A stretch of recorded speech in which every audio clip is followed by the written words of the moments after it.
Hola, hola, ¿cómo están? Muy buenos días, buenas tardes, buenas noches, independientemente de la hora en que vean esta presentación. El día de hoy, el Club de Contadores del Perú, en su membresía tributaria, presenta el seminario virtual Tributación de Servicios Digitales e Importación de Intangibles. Tenemos ya en plataforma al doctor Julio Raggio Villanueva, abogado por la Pontificia Universidad Católica del Perú, exfuncionario de la SUNAT, ex ejecutor coactivo, ex jefe de centros de servicios al contribuyente. Para nosotros, como siempre, un honor, un privilegio poder contar con su apoyo y su colaboración. Doctor Julio, ¿cómo está? Muy buenas noches. Tiene usted el micrófono habilitado. Iniciamos con esta sesión que nos convoca para el día de hoy. Perfecto. Muy buenas noches con todos. Gracias por estar conmigo en esta oportunidad. Hoy, como bien lo he mencionado, vamos a ver el tema de la tributación de servicios digitales e importación de intangibles para personas naturales. Vamos a hablar entonces del famoso decreto legislativo 1623 que ha sido publicado el 5 de agosto pasado. La norma en realidad es una norma controvertida, pero no solo por la pertinencia de la norma, sino también por la pregunta inherente de si es que este tema va a funcionar o no.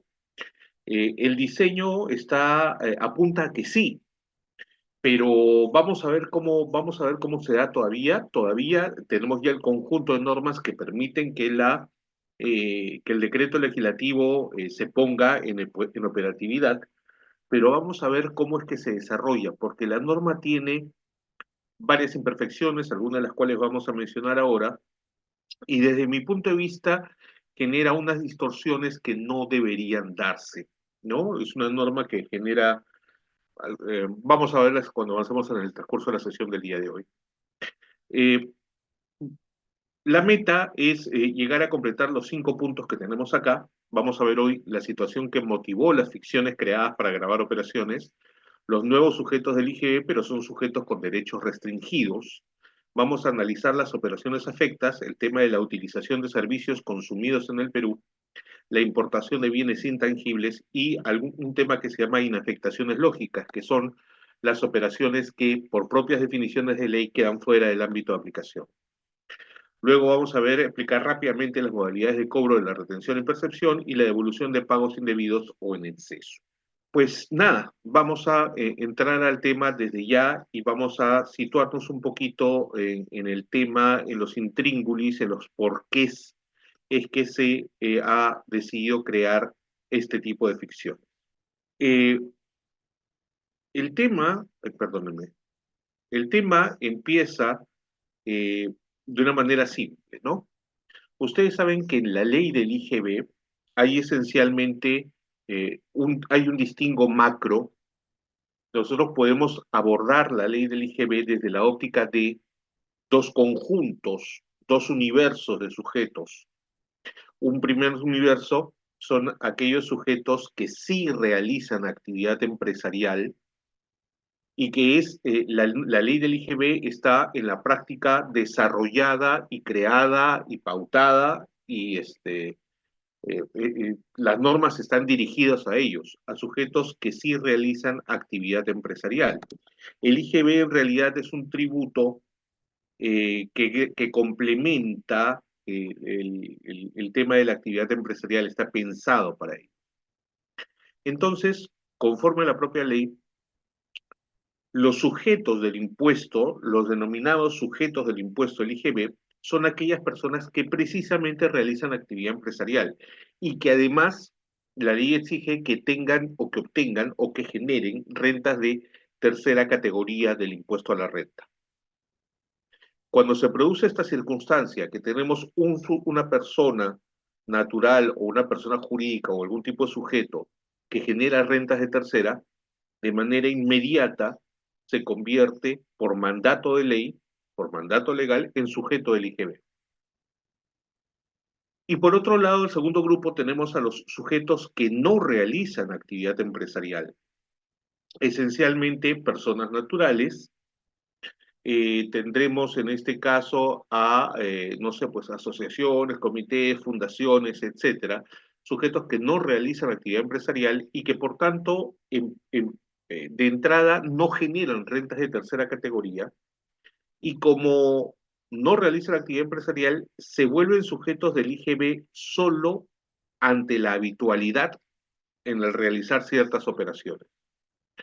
Solo pagan IGB por las operaciones por las cuales se conviertan en habituales. Ese es el esquema que tenemos en la ley. La ley del IGB, esa gran división. Pero ocurre lo siguiente. El gobierno busca recaudar.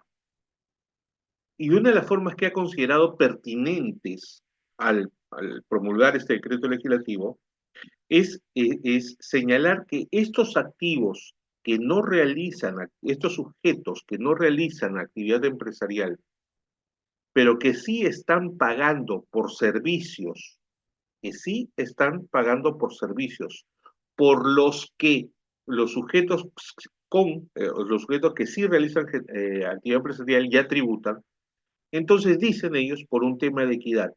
Si los sujetos que sí realizan actividad empresarial sí están tributando, pues las personas que no realizan actividad empresarial también deberían tributar.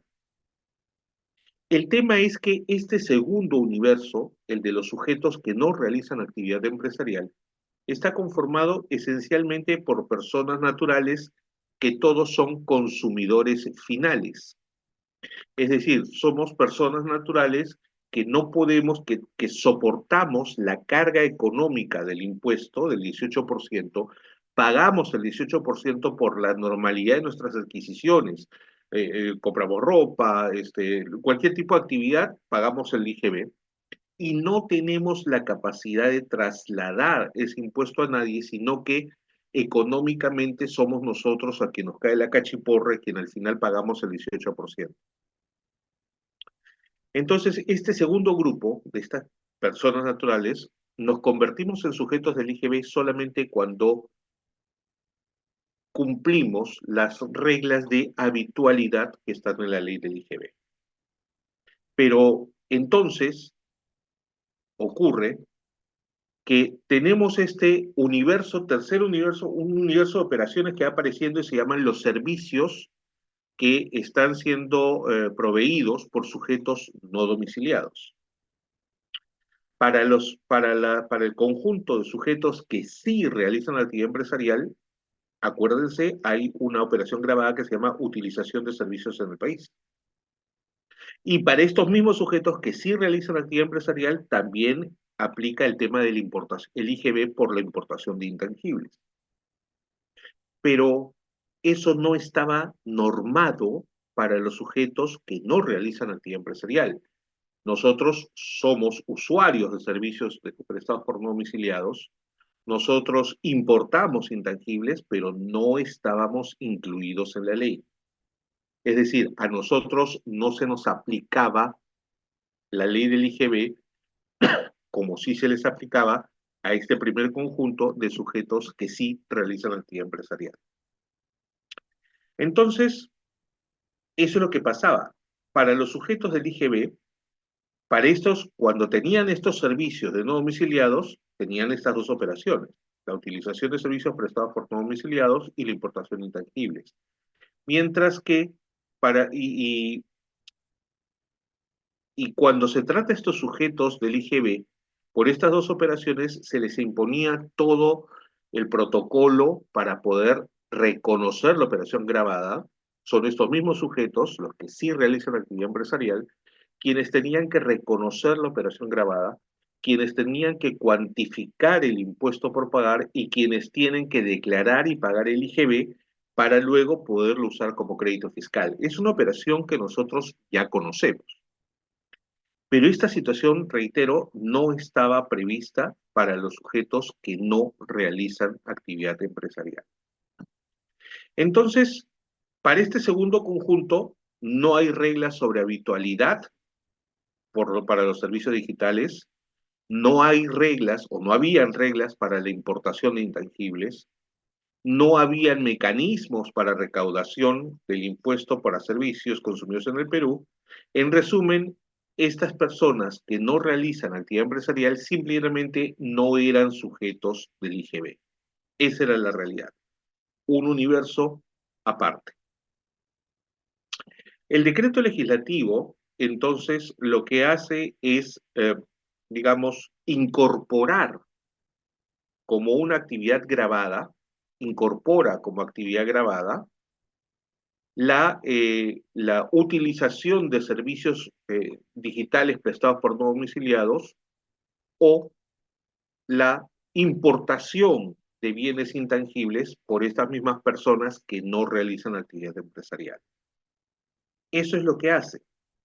Entonces, lo que señala la ley es que estas personas naturales sin actividad empresarial no requieren ser habituales. Claro, porque recuerden, tratándose este conjunto de personas que no realizan actividad empresarial, solamente tributan IGB cuando se vuelven habituales.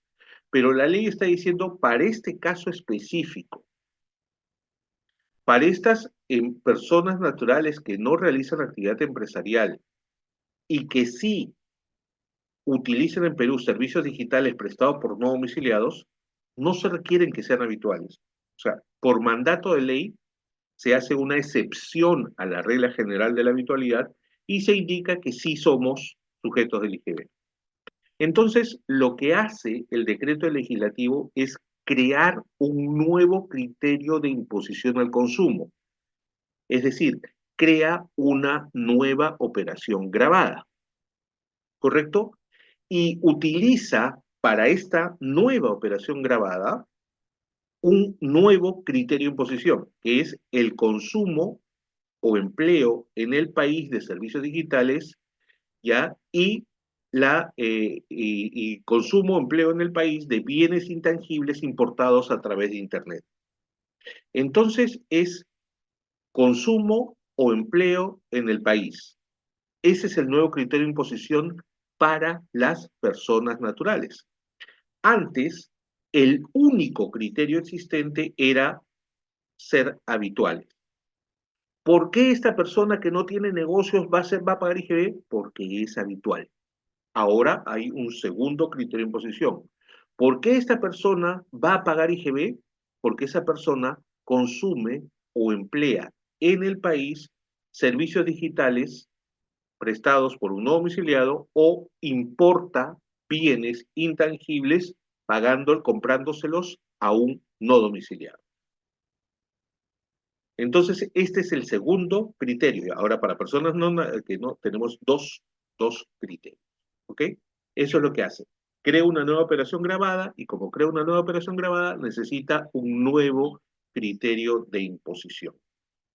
Eso es lo que ha pasado.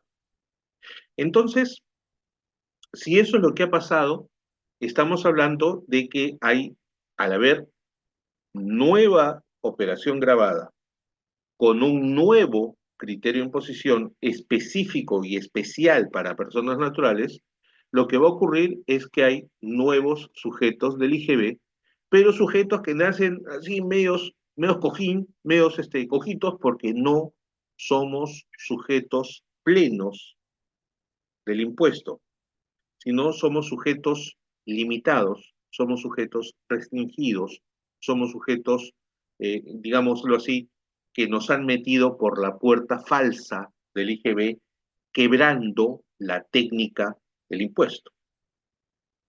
Eso es lo que ha ocurrido. Ante esta circunstancia, que teníamos un primer grupo, los sujetos que sí realizan actividad empresarial, que ya tributan desde hace bastante tiempo por estas dos operaciones específicas, utilización de servicios en el país prestados por sujetos no domiciliados y la importación de bienes intangibles, entonces lo que hace la ley es eso, nos incorpora como sujetos del impuesto. La solución legal del decreto legislativo es establecer que las personas naturales que no realizan actividad empresarial son ahora sujetos del IGB, pero de manera limitada, porque somos sujetos del IGB solo para que se pueda realizar la imposición del impuesto, solo para que se pueda aplicar este IGB a este nuevo criterio de imposición, consumo o empleo de servicios prestados por un no domiciliado o consumo o empleo de bienes intangibles importados. Y esta designación, esta incorporación como sujetos del IGB está pensada tan solo para que se pueda realizar la imposición del impuesto y para que se pueda realizar la retención o la percepción de ese impuesto. Es un tema súper especial, es un tema recontra excepcional, en verdad, porque lo que estamos hablando es de una relación, se crea como sujeto del IGB, se crea como sujeto del IGB al domiciliado en el Perú, pero quien efectúa la retención o la percepción debe ser un no domiciliado. Un momentito. ¿Cómo va el tema? En la técnica del impuesto del IGB, en la técnica del impuesto del IGB, uno de los principios económicos del IVA, uno de los principios económicos del IVA, es el de territorialidad. La territorialidad significa que las normas y las obligaciones del impuesto, del IVA, nosotros lo denominamos IGB, se aplican solo y exclusivamente dentro del territorio de la República y a sujetos del impuesto. Las obligaciones formales y sustanciales en la técnica por el impuesto se aplican solo a sujetos domiciliados en el Perú, sean los proveedores o sean los usuarios o consumidores adquirentes. Sea que yo soy un usuario de servicios o un adquirente de bienes. Pero acá lo que ocurre, y es lo que vamos a analizar un poquito más adelante, es que con esta norma lo que se está haciendo es, se quiebra también el principio de territorialidad del IGB, porque se establecen obligaciones para un sujeto no domiciliado.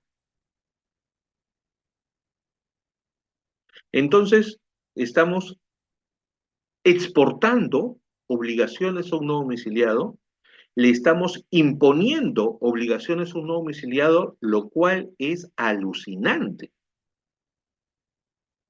¿no? Se ha abierto una puerta antitécnica en ese sentido. Se quiebra la metodología y se quiebra la forma como se diseña el IVA. No sé si no sé si los no domiciliados van a cumplir esta norma. Mi impresión es que no. Vamos a ver un poquito más adelante por qué no. Pero les decía, la solución legal que trae entonces el decreto legislativo 1623 es establecer que las personas naturales que no realizamos actividad empresarial somos sujetos del IGB. Y para este tema no somos habituales. Un segundo criterio de imposición, por eso le digo. Pero somos sujetos del IGB de manera limitada, solo para que se pueda realizar la imposición del impuesto y solo para que se pueda realizar la retención o percepción. Y la manito ahí, el dedo abajo, ¿verdad? Dice, es una norma imperfecta que crea discriminación. Sí, claro. Porque, por ejemplo, y se los adelanto, si yo voy a comprar un libro, si yo voy a comprar un libro, me voy a una librería, ese libro que compro va a estar exonerado del IGB. Pero si yo compro un libro en línea, si yo descargo un libro en línea, entonces ahí sí. Por ejemplo, sin ir más lejos, si el adquirente, si el usuario de un bien, si el usuario de un bien lo usa en Perú, lo consume en Perú, pero es proveído por un no domiciliado y el usuario es no domiciliado, tampoco va a estar afecto. Mientras que el mismo servicio que lo consume en Perú, un domicilio en Perú, sí va a estar grabado. Entonces, es una norma que crea estas diferencias, que no solamente quiebra la mecánica y la metodología del IVA, crea una distorsión legal en el impuesto, crea una ficción, porque no es una presunción, o sea, cambia la realidad y extiende la aplicación del impuesto a un sujeto que no debería intervenir, que es el proveedor del servicio no domiciliado o el vendedor del bien intangible no domiciliado. La pregunta es, por ejemplo, si a nosotros la solución que ha encontrado el Estado, el gobierno central, es que nos hagan una retención o que nos hagan una percepción tomando como base el valor del servicio que nos facturan o que nos cobran, digo yo, es una retención, es una percepción. Aplicando las reglas generales, deberían emitirnos un comprobante de retención o percepción. Pero no, es que la percepción o la retención la van a hacer los no domiciliados. Entonces, los no domiciliados no tienen por qué cumplir con las normas sobre retenciones o percepciones. Pero entonces, ¿cómo lo obligan a que haga una retención o percepción? O sea, si los no domiciliados no tienen la obligación de emitir comprobantes de retención o percepción, ¿cómo lo mandan a hacer una percepción? No tiene sentido. Segundo lugar, ¿se podrá usar el IGB pagado como gasto para el impuesto a la renta? Recuerden ustedes, nos designan sujetos del impuesto. Cuando nos designan sujetos del impuesto, para esta operación se nos aplican todo el resto de reglas para sujetos del impuesto. Y hay una regla específica que dice que cuando tú no tienes derecho a usar el impuesto pagado como crédito fiscal, lo puedes deducir como gasto o costo para el impuesto a la renta. Ok, yo espero eso. Yo espero que se aplique esa norma y que en la declaración jurada anual del impuesto a la renta me permitan incluir como gasto deducible, porque es mandato de la ley, ¿ah? O sea, no es interpretación mía, sale de la ley misma. Si el impuesto pagado no puede ser utilizado como crédito fiscal, entonces lo puedo utilizar como gasto o costo para el impuesto de renta. Administrativamente, yo no sé también qué pasa, o sea, por ejemplo, no hay claridad en el tema del RUC, porque tendremos que darnos de alta en el RUC al ser sujetos del IGB. O sea, cuando yo me vuelvo habitual en el esquema normal de la ley del IGB, si yo me vuelvo habitual para efectos del IGB, por ejemplo, en la venta de inmuebles, si yo me vuelvo habitual, el ser habitual, eso significa que me convierte en sujeto del IGB, y al ser sujeto del IGB, vienen aparejadas todas las otras obligaciones que tienen todos los sujetos del IGB.